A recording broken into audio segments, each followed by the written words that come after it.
Welcome to the history of Long Knowle. This talk was first told on the Wednesfield History Day at Bethany Chapel in Long Knowle.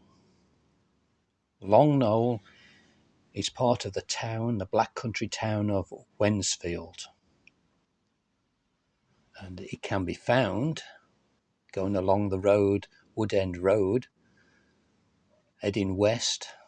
The first part of the road is called near Wood End, nearer to Wednesfield. Then you have Mid Wood End, and then you have Far Wood End.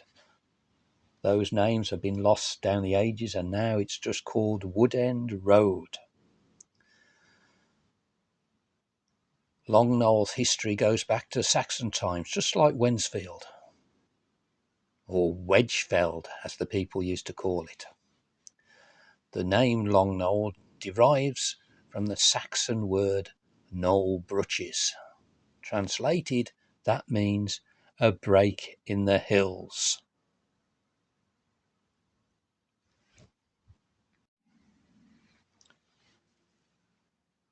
Here we have the 1896 map that shows that break in the hills. That white area in the middle is Long Knowle. To the left you can see Long Knowle Farm. To the bottom is Wood End. To the right is Presswood Farm. And to the top is Pear Tree Inn. And you can definitely see that the land flattens out. Here we have that map blown up. And again to the north we've got Blackheath Lane, which used to be the boundary for the Saxon hundreds. To the left you have Long Knowle Farm and the Long Knowle Lane that goes along it. To the right you just have the Presswood Farm just going off the map, and that's Wood End Road, Far Wood End.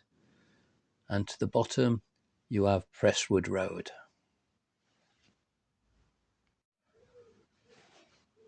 Let's put some names to those fields.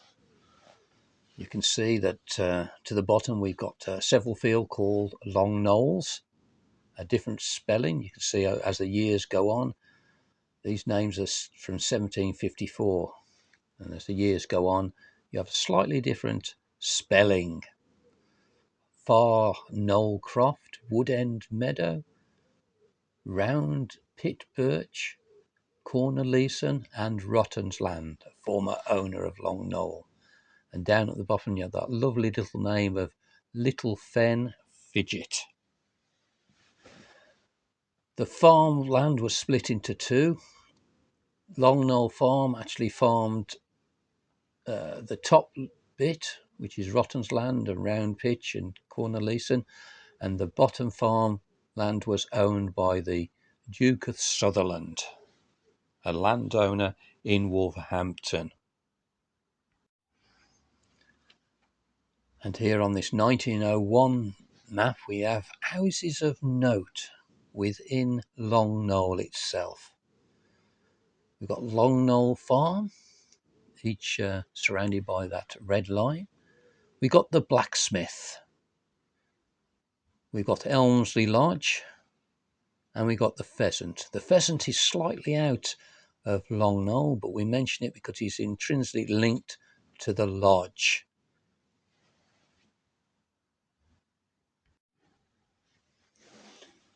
Now let's look at some of the families that lived on and around this estate. The Rottens, one of the original families that lived there. They passed the land on to the Pieces, who lived at the farm.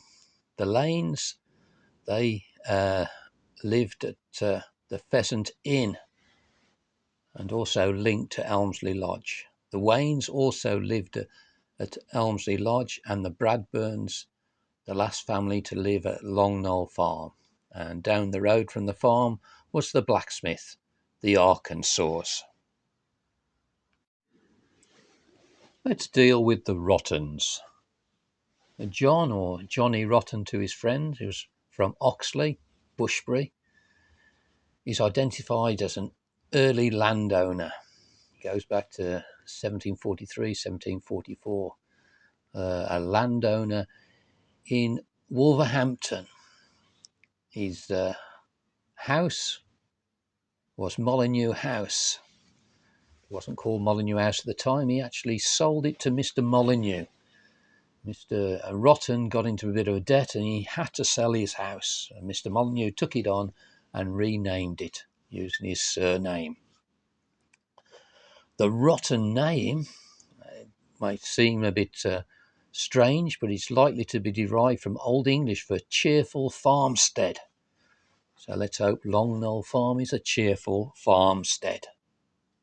As I said, the Rotten family were a major landowner in Wolverhampton, but also in Wednesfield. You can find their name on documents from 1720 to 1799. Samuel Rotten, who owned Long Knowle, and he was a brewer, and he had a wife called Elizabeth.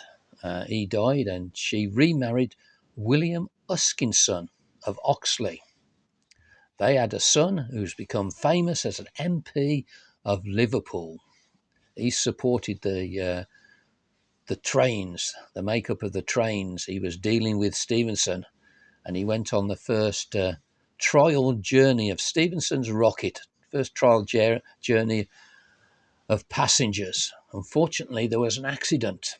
They all had to get off and stretch their legs while the boiler was topped up with water, and then they were told to get back on as the engine was starting to move again. Unfortunately, William Uskinson had trouble getting on. He actually fell off and landed underneath the wheels of Stephenson's rocket and his carriages.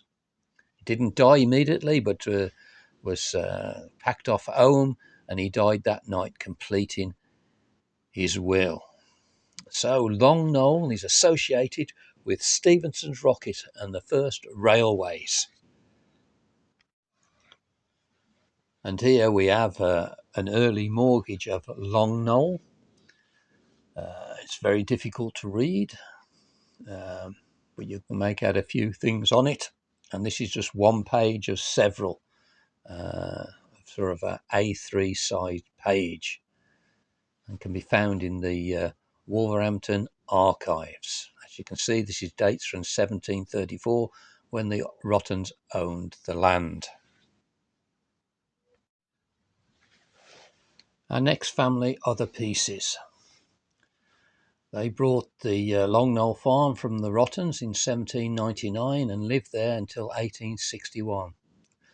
But they were landowners in other parts of Wednesfield as well. If you look at the bottom map of 1800s, to the right of the canal, you can see that several pieces of land belonged to Francis Peace. There was a Francis Peace, not the one on the 1800 map, but a son of his, who actually married Elizabeth Taylor, who ran the Rose and Crown in the High Street of Wednesfield. 1845, they moved in together to the Rose and Crown. And later they moved back out and into Long Knowle Farm, taking over from his brother George. The Peaces not only owned land in Wednesfield, but also Wolverhampton. They were the owners of Broad Meadows, which is now our West Park.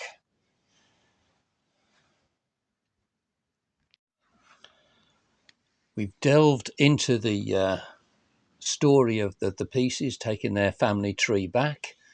It seems that they came from Derbyshire, Artshaw, and there we have at the top Mr. Humphrey Peace and his son Umpredus, or Humphrey in English. That's actually born up there, but he was actually buried in St Thomas's graveyard in Wednesfield. He was buried in 1799, just as his son Francis was buying Long Knowle Farm. And we know that Francis Pease, born in Fockbury in Bromsgrove, he's the one that first had the farm. Then we got George, who takes over in 1777. And we know that Francis Pease, another son down there, was married to Elizabeth Taylor. It gets very confusing with the Pease families because there's so many Francises. And there's a few Georges in the way. And we understand that there were also in Essington, a butcher up there, another George, I think it was. So they're spreading out in the area. Our next family are the Lanes, a very old Wednesfield family going back to 1576 in our records. Walter Lane was buried in 1630 in St. Peter's, and he's described in St. Peter's records as Walter Lane of Wednesfield. There was no St. Thomas's then. We all had to travel along a dirty, muddy road to Wolverhampton for the services at St. Peter's. Now, our first Walter Lane had a grandson, also called Walter Lane. There's a few of these Walter Lanes. And in 1666, it's recorded that his house had 6 hearths. So you had to pay tax on the number of hearths you had.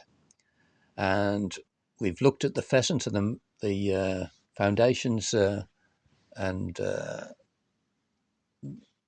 maps of the inn there, and it has 6 hearths. So it's most likely that the Lane family were always living at the Pheasant. Now, there is a myth about the Pheasant and Helmsley Lodge. The myth goes, and it confuses family names. Most often people talk about the Masons of the Pheasantine.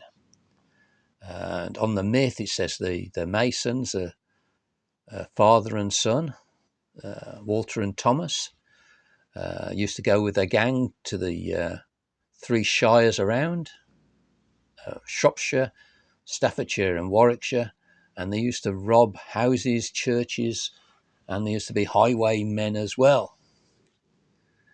The story goes that they used to have their horses, and they trained them to get back from wherever they were on their own. So even if they caught the horses, they wouldn't catch the Masons or Lanes.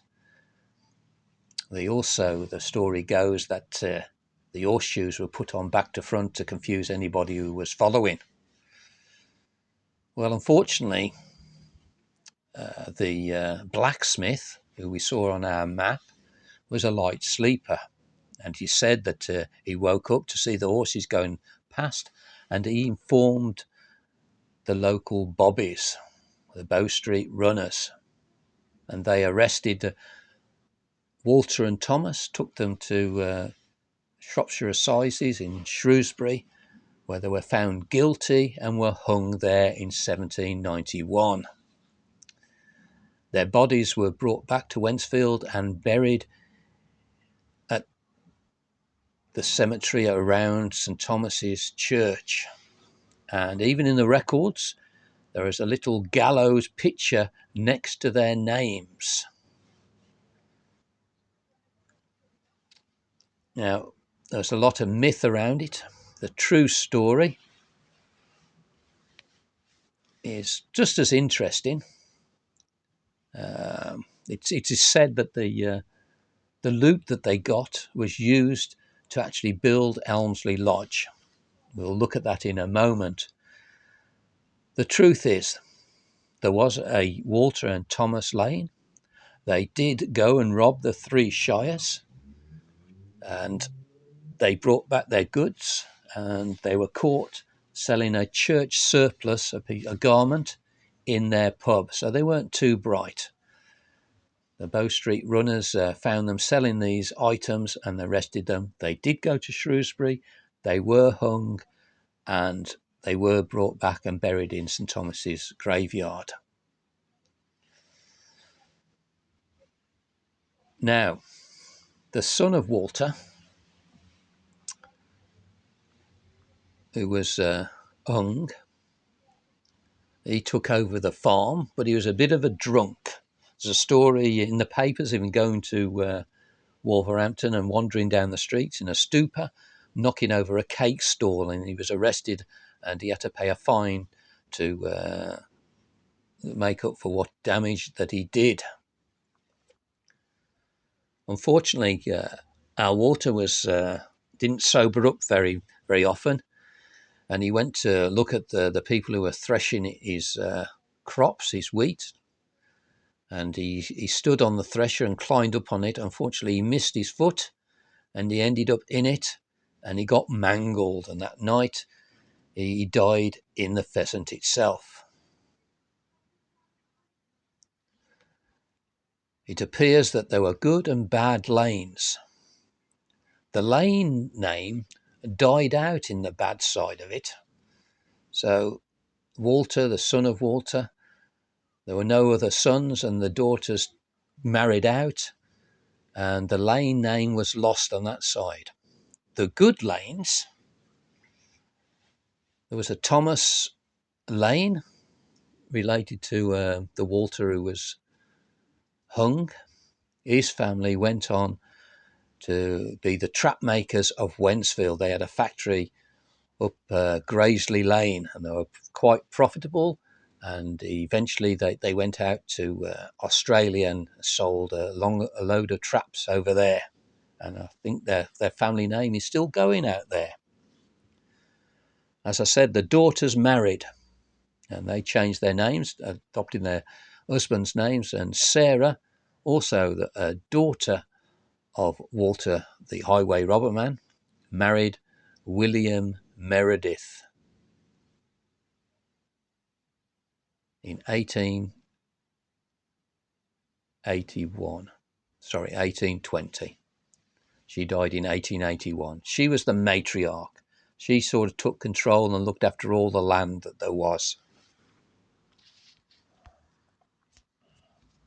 So let us leave the inn for the moment and move on to the lodge.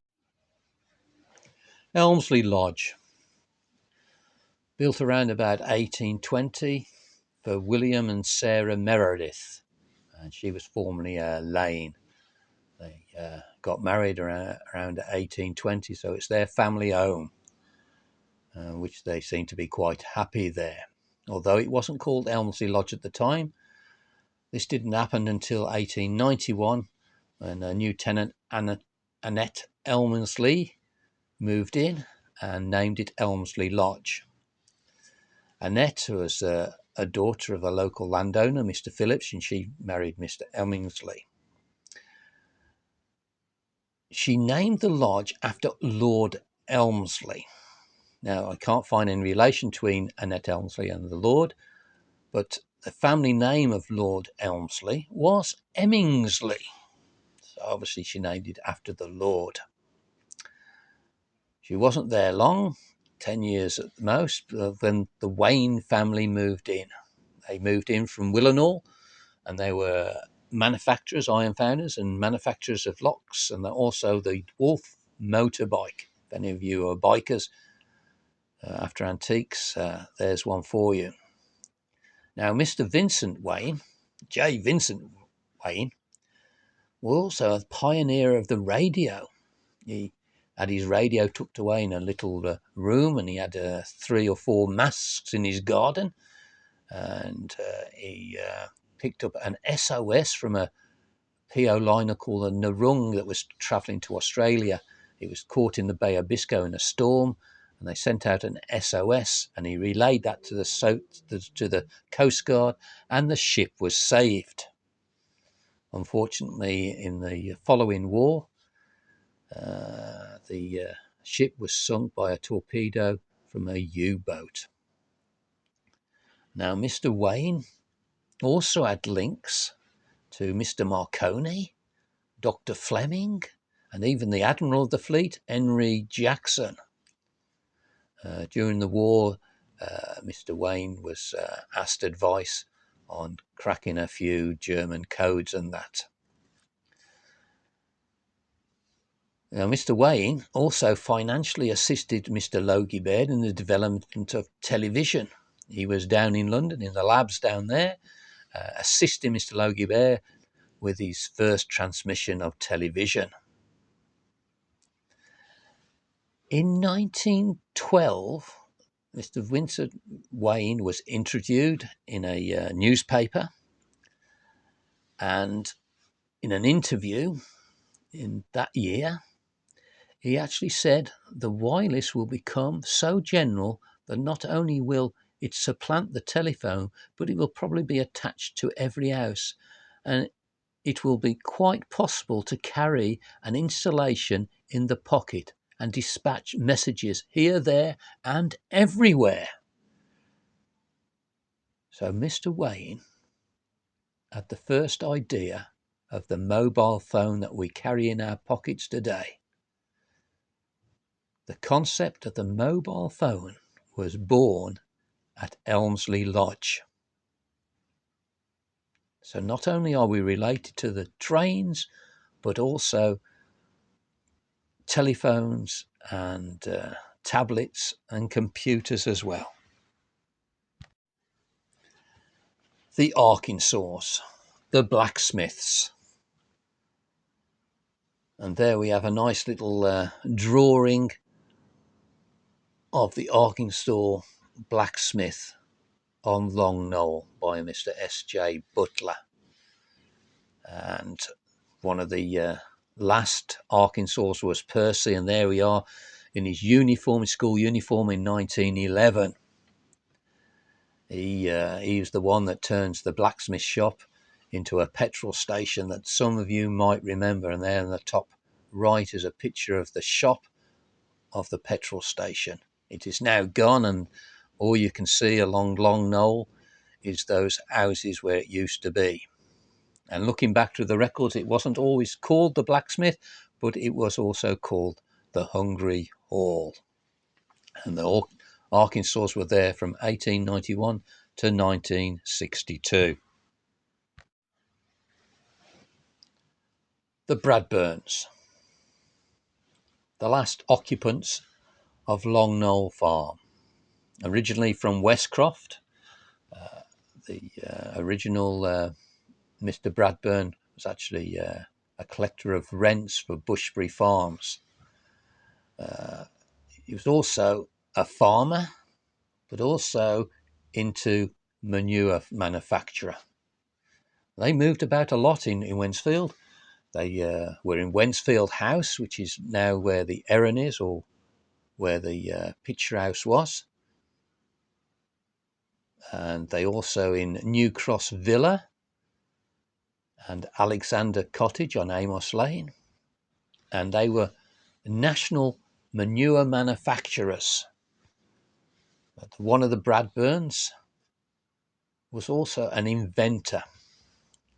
He wanted to use the waste that comes from all the toilets in his manure manufacturing system.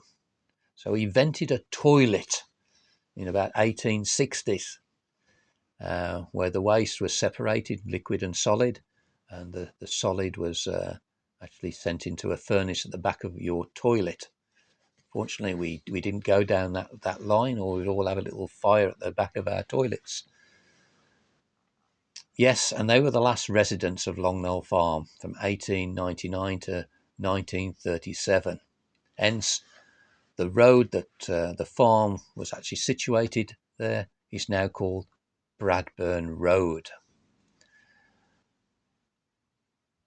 The farm still exists in some form because the builder who demolished it took all the timbers that were there, went down Merrydale and on the road to Bridge North, about 200 or 300 yards down there on the Bridge North Road to the left.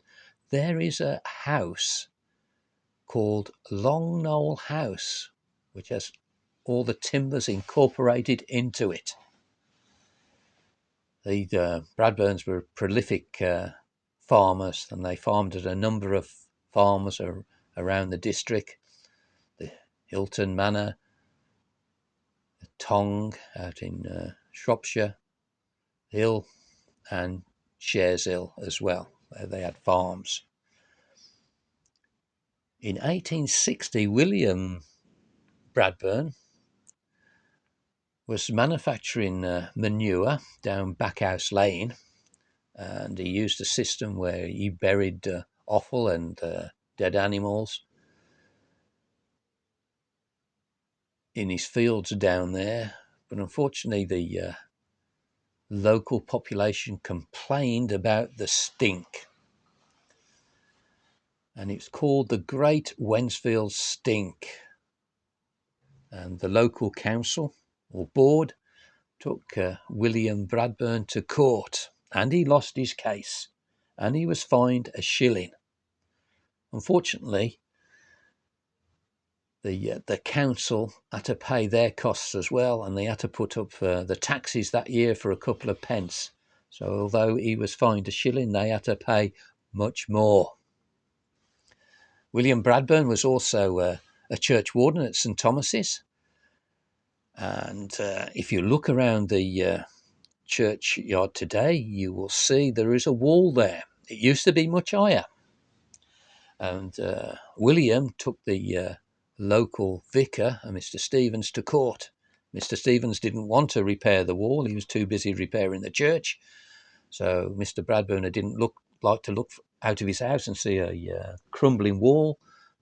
Took the vicar to the ecclesiastical courts and won. And the court decided that the wall had to be built, and it was built quite high. And I think it was built quite high because there wasn't much room in the churchyard, and they had to put more bodies in there, so they brought more dirt in to cover the bodies. Since then, the wall has been lowered, and the lower wall today could be called Mr. Bradburn's Wall. The Bradburns are also famous because we have Bradburn and Wedge, and if you go to the Black Country Museum today, you will actually see the Bradburn and Wedge Motor Company garage. William Howard Bradburn, a former apprentice to coach builders, the Forders, and he went into partnership with Harry Wedge, who left the partnership after 4 years, but Mr. Bradburn kept the name. Mr. Bradburn also built his first car in 1904, and then he became the dealer for Morris's in 1912. And there is still a Bradburn company existing in Knowle today.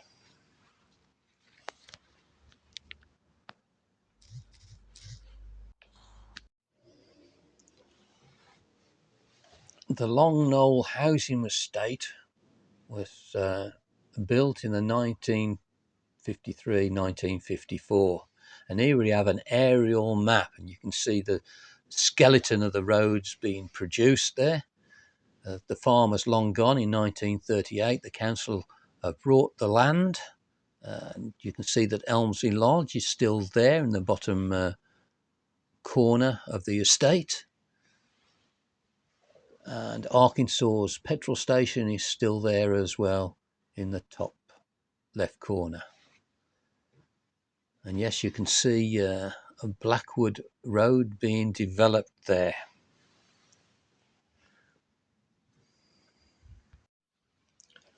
And here we have a plan of the estate. You can clearly see all the roads on there, the schools in the middle, and you've got the different houses, and there's different colours for different types of houses. Some 2 bedrooms, some 3 bedrooms, some flats. And you have also 2 pictures there. The bottom left picture is Bradburn, and this was one of the first roads built. In fact, Mr. Chew at number 1, he was visited on the first day the estate was officially opened. On the top right, you have the corner garden of Harper Avenue, and in the distance you can make out Noah's Ark. And, there's a tree there that's still there today in the top right of that picture, and there's no library there. And you will notice from the picture as well, not only is the school in the centre, but there's two areas that are allotted to churches. The bottom left is St Gregory's, and the top right, there's land set aside for the Methodist Church. St Gregory's was built with people's money. They used to go around and everybody used to pay a certain amount for a brick, and they got their funds by collecting that money. Unfortunately, St Gregory's today is now closed.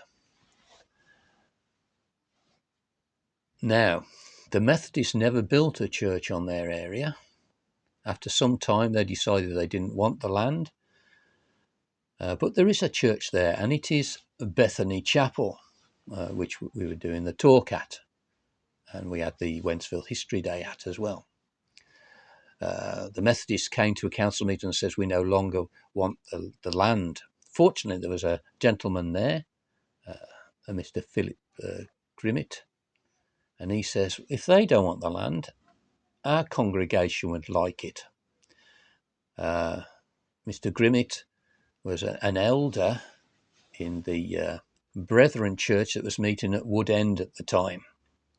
So he says to them, but you'll have to wait a few days while I talk to the church members, and we can come back to you and give you a positive answer.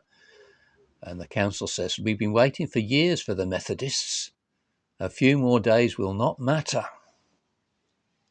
So after a few days, Mr. Grimmett came back and says, yes, we will buy the land. And the church bought it for £360. And here on the map, we have the area allocated to Bethany Chapel. You'll notice at the bottom is the Presswood Road, or now the Lower Presswood Road.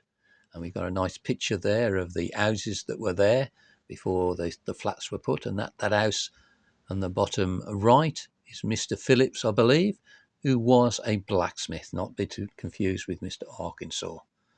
There was also a greengrocer's there as well, who lived in one of those houses. On the top left, we have a picture of what the locals called the patch, taken from around about Harper's Avenue, looking across. And that tree today still exists, and if you ever come to the site of Bethany Chapel, you will see that in the gardens of the flat next door. Now, as you can see the outlines of Elmsley Lodge and the bottom right of those red lines.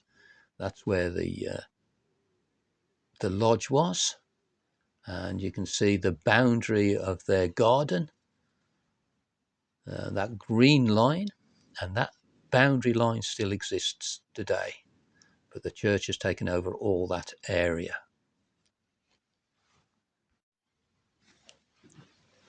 And here on our pictures, we see what we have today. We have that boundary line. And you can see the oak tree there in the top left picture. And we can actually find that oak tree on the 1842 tithe map. So that oak tree must be 250 to 3 years old, probably the oldest oak tree in Wednesfield. And it is the last edge row of the original Long Knowle fields. Not only that, if you look at the top right and bottom right, you'll see that where an archaeological dig took place to find the Elmsley Lodge, and we found it. And today you can still see the foundations of the skeleton of that house. And also we've discovered the steps to the cellar. Our hope was that perhaps a bit of the myth was true and we could actually find some of the loot that was put down. But we doubt it very much indeed. But if you come today, you can actually see the outline of the lodge that's there.